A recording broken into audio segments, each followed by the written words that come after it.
বাংলাদেশের মেন্স টিমের জন্য নতুন ফুটবল কোচ নিয়োগ হয়ে গেছে থমাস ডুলি।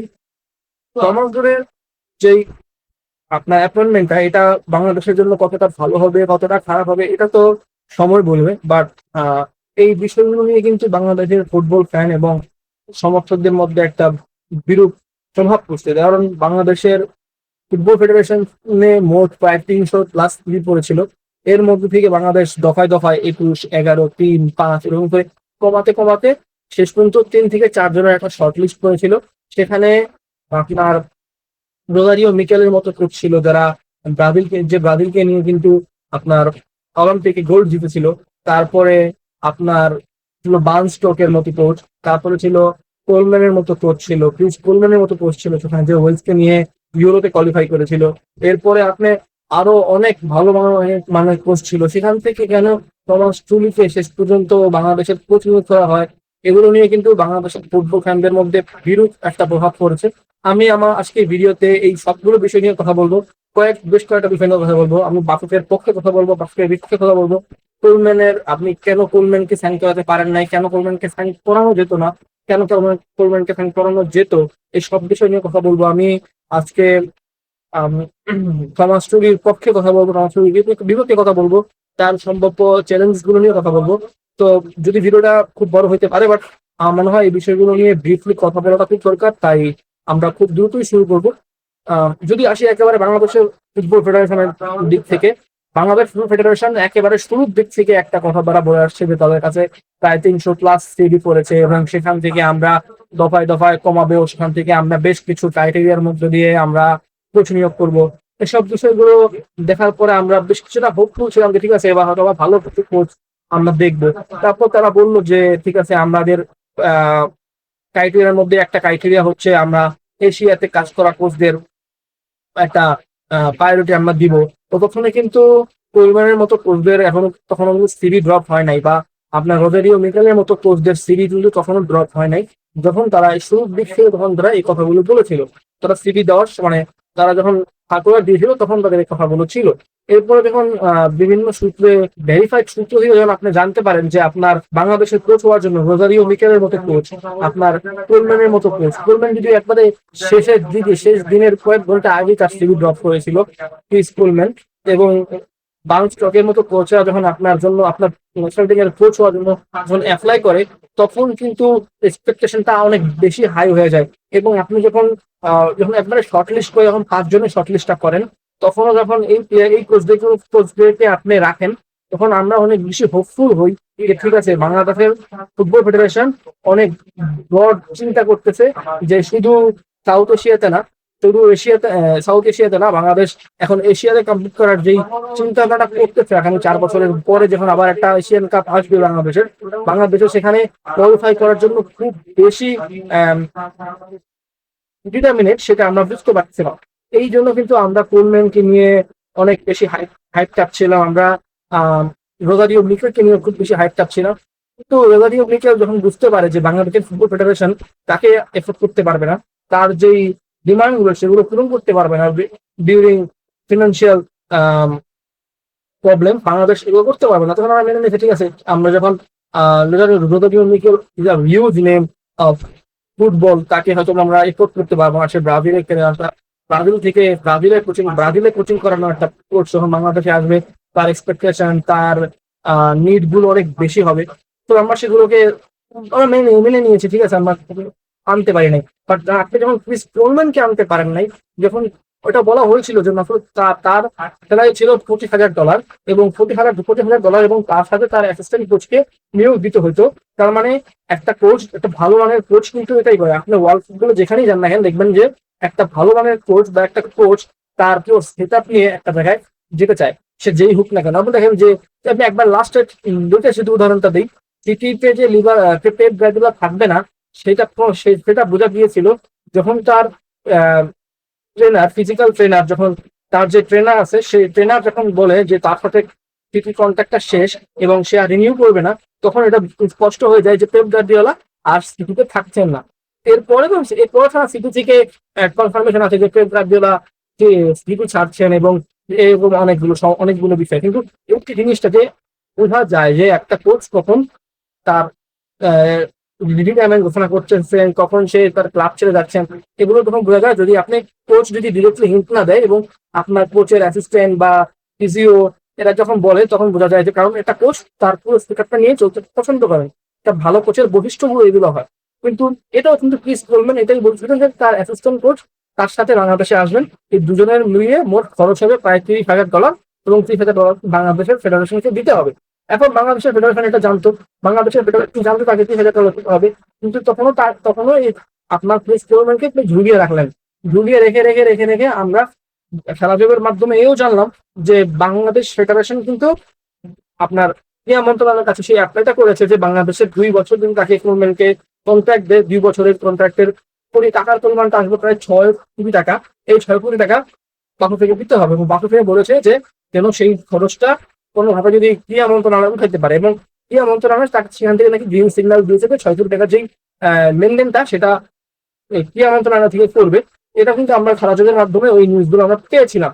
কিন্তু এরপরও যখন আপনি ক্রিস কোলম্যানকে আনতে পারেন নাই তখন আপনার অনেক ইন্টারনাল অনেকগুলো প্রবলেম কিন্তু সেখানে সামনে আসে। বাংলাদেশের ফেডারেশনে তাহলে কি অনেকগুলো প্রবলেম আছে, অনেকে কি চায় না যেরকম কোচ বাংলাদেশের ফেডারেশনে বাংলাদেশের ফুটবলে আসুক, এই সবগুলো প্রশ্ন কিন্তু চলে আসে।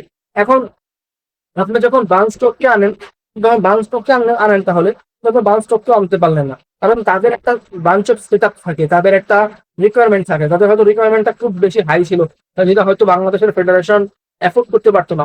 এইসব বিষয়গুলো যদি আপনি জানেন, আপনি যখন সিভিগুলো আপনার পরে আপনি তখনই জানার কথা যে এইসব কোর্সদেরকে আমরা এফোর্ড করতে পারবো না ডিউরিং মানি এবং আদার স্টাফ, ঠিক আছে, এগুলো আমরা করতে পারবো না। বলে আপনি আগেই বলে দিতেন যে আমরা এই কোর্সগুলোকে এফোর্ড করতে পারবো না, আমরা এত এইসব কোর্স দিকে যাবো না, আমরা এরকম উদ্যোগ দিকে যাবো, তাহলে আমরা এত বেশি হাই হোপ হতাম না। এখন দেখেন আপনি যখন এদিকে আনতে পারলেন না, আপনি যখন থমাস ঝুলিকে আনলেন তখন কিন্তু অনেকগুলো সমস্যা এখানে ক্রিয়েট হয়।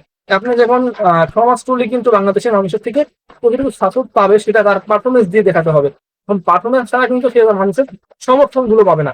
এখানে আবার এখন আসি যে স্কুলম্যানের যে সমস্যাগুলো ডিউরিং হিজ পিরিয়ড, 2 বছরের যে পিরিয়ডটায় তার কি সমস্যা সে ফেস করতে পারে, এই সকল যে ঘটনাগুলো ঘটলো এই কয়েক কিছু লম্বা সময়ের এই কয়েক মাসের মধ্যে। এখানে সবচেয়ে বড় প্রথম সমস্যাটা হবে মানুষের ভরসা জয় করা। থমাস টুলির যে ফরমেশন সেটা হচ্ছে 3-5-2।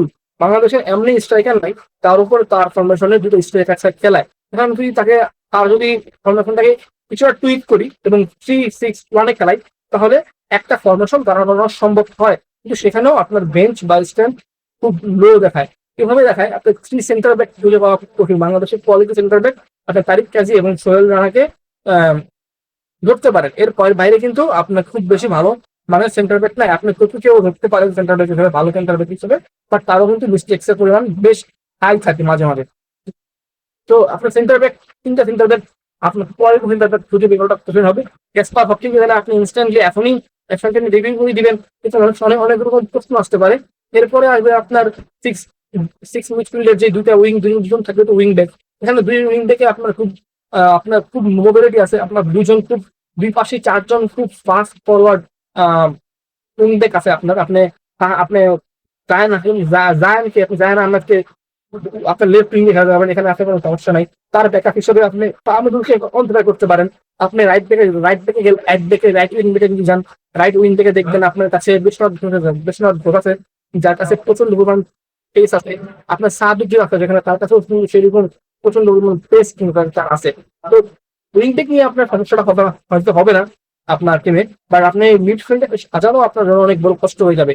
আপনি যদি দুটা সিডিএম এবং একটা ক্যাম নিয়ে খেলেন তাহলে যেটা হবে আপনার ক্যামে আপনাকে মাল্টিপল অপশন পাবেন। আপনি সেখানে কিউবাকে পাবেন, আপনি সেখানে মুফারেনকে পাবেন, আপনি সেখানে শ্রমিক শুনতে পাবেন, সেখানে শ্রমিক খেলবে হয়তো। এরপরে যদি আপনার আসেন সিডিএমে আপনি হামজাকে পাবেন এবং হামজার সাথে জামাল ভুঁইয়াকে আপনাকে খেলাইতে হবে। এবং যেহেতু নতুন কোচ আমরা হতে যে জামাল ভুঁইয়া গেম টাইম পাবে, হয়তো ম্যাচ খেলবে, যেহেতু সে রেগুলারলি ক্লাবের হয়ে ম্যাচ খেলতেছে, তো হয়তো বা সে ম্যাচ টাইম পাবে আমরা ধরে নিচ্ছি। তো এখানে কিন্তু আপনার একটা স্টার্টিং 11 দ্বারা করা যায়। আপনি ফরওয়ার্ডে আপনার স্ট্রাইকিং পজিশনে বা নাম্বার 9 আপনার যেটাই খেলান না কেন সেখানে আপনি কাকে খেলাবেন, সুলিমানকে খেলাবেন নাকি ট্রেবলসকে খেলাবেন, যদিও কেউই এখনই ন্যাশনাল টিমে কলাপ পায় নাই, বা আমরা সুলিমানকে দেখেছি, তার খেলাটা দেখেছি, সে খুব ভালো খেলেছে। কারণ আমরা হোপফুলি সে ন্যাশনাল টিমের হয়েও ভালো খেলবে, চলো তো সমস্যাটা সমাধান হয়ে যায়। কিন্তু রোনালদো ভালো খেললেও তার ব্যাকআপটা কিন্তু ভালো তৈরি তখন কিন্তু হয় নাই, কারণ ট্রেভর কেমন খেলবে, কখন আসবে, এটা একটা কিন্তু সবচেয়ে বড় সমস্যাটা, কখন সে অ্যাভেলেবেল হবে। তো এটাও একটা সমস্যা, অনেকগুলো সমস্যা কিন্তু তখন সৃষ্টি হবে। এছাড়াও এটা এটা একটা প্রবলেম হবে তার জন্য। এবং এই সমস্যাগুলোর মধ্য দিয়ে যদি সে রেজাল্ট ডেলিভার করতে না পারে, এখন সে কিন্তু খুব দ্রুতই মানুষের চক্ষুশূল হয়ে আসবে, ফ্যানদের চক্ষুশূল হয়ে আসবে। তখন তার জন্য ন্যাশনাল টিমে কাজ করাটা আরো বেশি কঠিন হয়ে যাবে। এখন দেখেন, যদি আপনি কোলম্যানকে আনতে পারেন, যেহেতু আপনি কোলম্যানের ওর ভরসা, কোলম্যানের কথা আপনি বলছেন, এবং কোলম্যানের আমরা টেস্ট পোস্টের নাগরিক খানের মুখ থেকেও শুনেছি যে বাফেটেরও একটা নিয়ত আছে যে তারা কোলম্যানকে করতে চায়। তো এইসব কথা যখন আমরা শুনি তখন আমরা হোপফুল হই যে আপনি হয়তো বা কোলম্যানকে দেখবো। এখন যদি কোলম্যানকে আনতেন তাহলে জিনিসটা হতো, মানুষ কোলম্যানকে অলরেডি একটা ভরসার চোখে দেখতো, মানুষ কোলম্যানকে আপনার থমাস তুচেল থেকে বেশি পরিমাণ সময় দিত, in terms of, because of তাদের কাছে ওই তার কাছে ওই সাপোর্টটা আছে সমর্থকদের, যে ঠিক আছে এই সমর্থকই তাকে চেয়েছিল, এবং সমর্থকরা তাকে বাধ্য হবে তখন এরা সময় দিতে। এই সমস্যাগুলো কিন্তু থমাস তুচেল বেশ ফেস করবেন, এবং এই সমস্যাগুলো তাকে ফেস করার একটা মাত্র সমাধান হবে ভালো ফুটবল দেখানো। হারা জিতা it's not a part of game, এটা এটা এটা এটা পার্ট অফ গেম, এটা এটা হবে। কোনো কথা আপনি হারেন, কোনো কথা জিতলেন, বাট আপনার ইন্টেন্টটা দেখতে হবে, আপনার রিপোর্টটা দেখতে হবে, এগুলো এগুলো ম্যাটার করে। এবং শুধু এই কারণে না, মাঝে মাঝে আপনাকে রেজাল্ট গুলো আনতে হবে। এবং আবার থমাস তুচেলের একটা কথা দিয়ে যদি আসি আমরা, তিনি বলেছেন যে 1 বছরের মাথায় তিনি বাংলাদেশকে 160 র্যাঙ্কিং এর মধ্যে দেখতে চান। এখন 160 মধ্যে দেখতে চাইলে আপনার স্পাইন সোজা করতে হবে।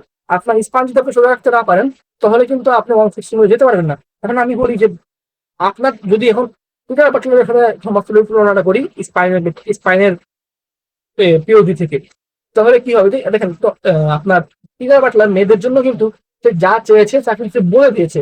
সে না পেলে সেটাও কিন্তু প্রেস কনফারেন্সে এসে সে বলে দিয়েছে। সে কিন্তু মেয়েদেরকে নিয়ে এশিয়ান কাপে এমনি এমনি খেলতে যেতে পারে নাই, যে সে তার নিডগুলো বাকিদেরকে বলেছে, তখন সে তার মাধ্যমে চেষ্টা করতে বাধ্য হয়েছে, কারণ সে প্রেস কনফারেন্সে এসে বাফুফের ভালোগুলো বলে দিয়েছে, খারাপগুলো বলে দিয়েছে।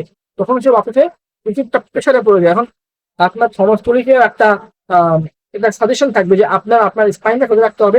160 যাওয়াটা কিন্তু মুখের কথা না, আপনাকে তখন সাউথ এশিয়ান টিমের সাথে খেলতে হবে না, আপনার সাউথ এশিয়ান টিমের বাইরে গিয়ে খেলতে হবে। আপনাকে দেখতে হবে আপনার এশিয়ান কোন টিমগুলো প্রতিনিয়তই এশিয়ান কাপ খেলতেছে, তাদের সাথে আপনাদের রেগুলার ম্যাচ খেলতে হবে। সেখানে আমাদের সিঙ্গাপুর, ভিয়েতনাম, ফিলিপাইন, যেটা আপনি আগে কোচ করিয়েছেন, সেখানে সেই ম্যাচগুলো তাদের সাথে ম্যাচগুলো খেলতে হবে। এগুলো কিন্তু খেললে এবং সেখান থেকে যদি আমরা ম্যাচ ড্র এবং জিততে পারি, তাহলে আমাদের ডেভেলপ গুলো হবে। এবং আমরা যে 2টা বা 3টা উইন্ডো পাবো, সেই উইন্ডোর প্রপার ইউজেসটা করতে হবে। বাংলাদেশ যেন পর্যাপ্ত ম্যাচ সেই উইন্ডোগুলোতে খেলতে পারে, সেই ব্যবস্থাটা কোচের করতে হবে। এবং আপনার যে কানেকশন, আপনি এই হিসাবে খেলেছে কোচিং করিয়েছেন, সেই কানেকশনটা আপনার এখানে দেখাইতে হবে যে আপনি সেই কানেকশনটা ব্যবহারটা আপনি করতে পারছেন। এবার আসি থমাস তুচেলের বিষয় দিক থেকে। দেখেন, Thomas Tuchel still is a big name. যদি আপনি কাউন্ট করেন, আপনার যদি রোজারিও, মিকেল, বার্নস্টক কিংবা ক্রিস কোলম্যানের কথা বলেন, এর চেয়ে হয়তো বা সিভিটা একটু লো, বাট আপনার থমাস তুচেলও কিন্তু বেশ রিনোন একটা প্রোফাইল, খুব বড় একটা প্রোফাইল। তার এশিয়াতে বেশ কাজ আছে, তার 90% ক্যারিয়ারে, যে কোচিং ক্যারিয়ারে 90% কাজই কিন্তু তার এশিয়াতে। তিনি সে গ্রাইমাতে 3টা-4টা ম্যাচ খেলেছে এবং তিনি সবগুলো ম্যাচেই জয়লাভ করেছেন। এটা হচ্ছে তার এশিয়ার বাইরের কাজ। এছাড়া তিনি 2বার এশিয়ান কাপ খেলেছেন ফিলিপাইন্সকে নিয়ে, এবং এছাড়াও তিনি ভিয়েতনাম এবং সিঙ্গাপুর লিগে, প্রথম টায়ার লিগে তিনি কিন্তু কোচিং করিয়েছেন। এটা এটা এটা এটা কিন্তু তার এশিয়াতে কাজ করার সেই দক্ষতা, সে তার তার এশিয়ার কালচারটা তিনি বুঝেন, তিনি এশিয়ার ফুটবলের নিডসটা বুঝেন। তিনি এইসব দিক থেকে তিনি খুব ভালো ফিট হবেন বলে আমি আশা করি। এবার আসি যে তিনি টেকনিক্যালি, আমরা বললাম যে টেকনিক্যালি তিনি কিভাবে সাফার করতে পারেন, এবং টেকনিক্যালি তিনি কিভাবে বাংলাদেশকে ওই অ্যাডভান্স করতে পারেন। বাংলাদেশ খুব অ্যাটাকিং ফুটবল খেলবে, সেখান থেকে যেহেতু যদি টিডিএম পজিশনে খেলুন, তাহলে ডিফেন্সিভলি একটু আমরা সলিড থাকতে পারবো, কারণ হামজা তখন 2 সেন্টার ব্যাকের জায়গায় মাঝখানে কিন্তু তিনি ইনক্লুড হতে পারেন, এবং এবং 2 উইং ব্যাক থেকে 2 উইং যদি ডিফেন্সে কন্ট্রিবিউট করে, তখন তারা কিন্তু 5 ব্যাক লাইনের একটা ডিফেন্স লাইন তৈরি করতে পারবে when we conceive any pressure. তো ওইটা একটা সুবিধা হবে। আবার যদি আমরা সেন্টার মিড খেলি, সেন্টার মিড খেলে কিন্তু তখন হামজার কাছে ওই স্পেসটা থাকবে সে আরো ফরওয়ার্ড করার, তখন সমিত সোম বা ফরওয়ার্ড পজিশনে যে থাকবে তার কাছে বল পাওয়ার প্রবাবিলিটি বাড়বে, সেখান থেকে গোলের অপশন গুলো বাড়বে। এসব সমস্যা সুবিধাগুলো কিন্তু আমরা পাবো। এগুলো কোচের দায়িত্ব হবে যে কোচ কিভাবে সেগুলোতে আমাদেরকে ফ্যাসিলিটেট করে। এবং যদি দুই ইঞ্চি থেকে যদি খুব পেসি উইং, যেহেতু আমাদের দুইটা খুব পেসি উইঙ্গার থাকবে, তো সেখানে আমাদের আহ এক পাশ থেকে বিশ্বনাথ ঘোষ, আরেক পাশ থেকে জায়ান আহমেদ, দুজন কিন্তু প্রচুর পরিমাণ ক্রস বক্সে দিতে পারবে। সেখান থেকে জোনাল সলিমানের হাইট আছে, সেখান থেকে সে ক্রস গুলোকে নেগোসিয়েট করতে পারলে সেখান থেকে গোল আসার অপরচুনিটি হবে। তো এগুলো কিন্তু টেকনিক্যাল আলোচনা হবে, আরো সামনে আমরা টেকনিক্যাল আলোচনা আরো বেশি করবো। বাট যদি আমরা আসি এর বাইরে, যে তিনি কি তার কোচিং ক্যারিয়ারে তার কেমন কোচিং ক্যারিয়ার ছিল, এবং তার কোচিং ক্যারিয়ারে একটা জিনিস যেটা আমার কাছে মনে হয়েছে খুব খুব সমৃদ্ধ না, তার উইনিং পার্সেন্টেজটা তার লুজিং পার্সেন্টেজ থেকে খুব কম। তার মানে 36-37% উইনিং পার্সেন্টেজ আছেন, তার মধ্যে 45% তার উইনিং পার্সেন্টেজ, এবং তার আরের পার্সেন্টেজ এখন প্রায় 60 লাখ। তো এইটা একটা কনসার্নিং বিষয় বাংলাদেশের জন্য, যে বাংলাদেশেও যদি তার এই রেশিওটা সেম থাকে তাহলে কিন্তু বাংলাদেশ সাফার করতে পারে। তো এটা একটা দেখার বিষয় হবে। এবার আসি যে বাংলাদেশের এখন কি করা উচিত। বাংলাদেশের ফ্যানদেরকে আমাদের আমার মনে হয় এখন একটু আহ ঠান্ডা হওয়া উচিত হবে, আজকে দিনে ঠান্ডা হওয়া উচিত হবে, যে যেহেতু কোচ অলরেডি নিয়োগ হয়ে গেছে, তাকে এখন সাপোর্টটা দিতে হবে। কারণ তিনি খুবই ভালো কোচ, তার প্রোফাইল আছে। তাকে তাকে সুযোগটা দিলে, তাকে সাপোর্টটা দিলে হয়তো সে ভালো করবে। তার ওই সময়টা লাগবে, কারণ তাকে তার প্লেইং ইলেভেনের জন্য সুইটেবল প্লেয়ার খুঁজে বের করতে হবে। তাকে লিগ দেখতে হবে, লিগের বাইরে তাকে বাইরে যেতে হবে, বাইরে গিয়ে তাকে বাইরের প্লেয়ারদেরকে, আমাদের যে ফরেন প্লেয়ার গুলো যারা বাইরে এসে খেলছে সেগুলোকে তাকে খুঁজে বের করতে আনতে হবে। তাকে ইন্টিগ্রেট করতে হবে, ভালো মতো বুঝতে হবে, তাকে তার ওই নিড গুলো বাফুফে থেকে জানাতে হবে। এবং বাফুফের এখন চোর কাজ হবে সরি থমাস টুলির সে প্রত্যেকটা নিড পূরণ করা। এখন যেটা থমাস টুলি করতে পারবে না, সেটা হলো থমাস টুলি কোনোভাবেই ইএসআর টাইপের কোচ হইতে পারবে না। ইএসআর টাইপের কোচ হইলে বাংলাদেশ প্রোগ্রেস করা সম্ভব হবে না। কারণ বাংলাদেশের একটা কোচ একটা ফুটবলিং স্ট্রাকচার তৈরি করে, একটা দেশের ফুটবলিং কালচার একটা কোচ তৈরি করতে পারে। তার দৃষ্টান্তমূলক উদাহরণ আমাদের কাছে পেপ গার্দিওলা স্পেনে যখন যায় তখন কিন্তু সে খুব রিনাউ কোনো কোচ ছিল না, সে খুব বড় নাম ছিল না। হি ওয়াজ আ লা মাসিয়ান, হি ওয়াজ আ বার্সেলোনা গ্রাজুয়েট, হি ওয়াজ বার্সেলোনা বার্সেলোনা ক্যাপ্টেন। এই দেশিয়াতে কিন্তু সে বার্সেলোনার কোচিং একটা পান, কিন্তু তার কোচিং ক্যারিয়ার অত সমৃদ্ধ ছিল না। তারপরে তিনি কিন্তু পুরো স্পেনের ফুটবল কালচারটা চেঞ্জ করে দিয়েছেন। এখনো কিন্তু সেই পেপ গার্দিওলার একটা ছাপ কিন্তু স্পেনের ফুটবলে এখনো রয়ে গেছে। আপনি সিটিতে আসেন, ইংল্যান্ডে আসেন, ইংল্যান্ডেও কিন্তু পুরো ফুটবল কালচারটা এখন সিটি কেন্দ্রিক, পেপ গার্দিওলা কেন্দ্রিক। তো একটা ফুটবল কোচ, একটা ভালো ফুটবল কোচ পুরো ফুটবলিং কালচার চেঞ্জ করতে পারে, সেট করতে পারে। তো আমিও আশা করবো যে থমাস টুলির যেই কোচিং ফিলোসফি সেটা আমরা বাংলাদেশে ইন্টিগ্রেট করবে, এবং পুরো বাংলাদেশের কোচিং শুরু করে প্লেইং পুরো ইনফ্রাস্ট্রাকচার তিনি চেঞ্জ করতে সক্ষম হবেন। তো দেখা যাক কি হয়। এসব বিষয় কি ছিল, এইসব বিষয় নিয়ে আরো সামনে কথা হবে। এখনো বাফুফের থেকে খুব বেশি কিছু জানা যায় নাই, আরো যখন সামনে জানা যাবে তখন আমরা আরো বেশি কথা বলতে পারবো। বাট আমি যদি বলি আমার আর ওপিনিয়নটা, আমি মনে করি যে বাফুফে যেটা করেছে সেটা কিছুটা ভুল ছিল। কারণ বাফুফে যদি জানতো তাদের কাছে ফান্ডিং নাই, টাকা নাই, তাহলে বাউন্স তারপর রোজারিও মিকেল বা ক্রিস কোলম্যানের মতো কোচদের নাম না নিলেই পারতো। বা এইসব কোচদের কথাগুলো বা এইসব কোচদেরকে আনতে পারবে না বা পারবে, নাম জমা করেছে ঠিক করে নাই, ওইসব প্রশ্নগুলো কথাগুলো বাইরে বের না হতে দিলেই মনে হয় এইসব সমালোচনাগুলো হতো না। তো দেখা যাক কি হয়, এখনো তো অনেক কিছু সময় দেখা বাকি আছে, সময় যাবে অনেক কিছু জানতে পারবে।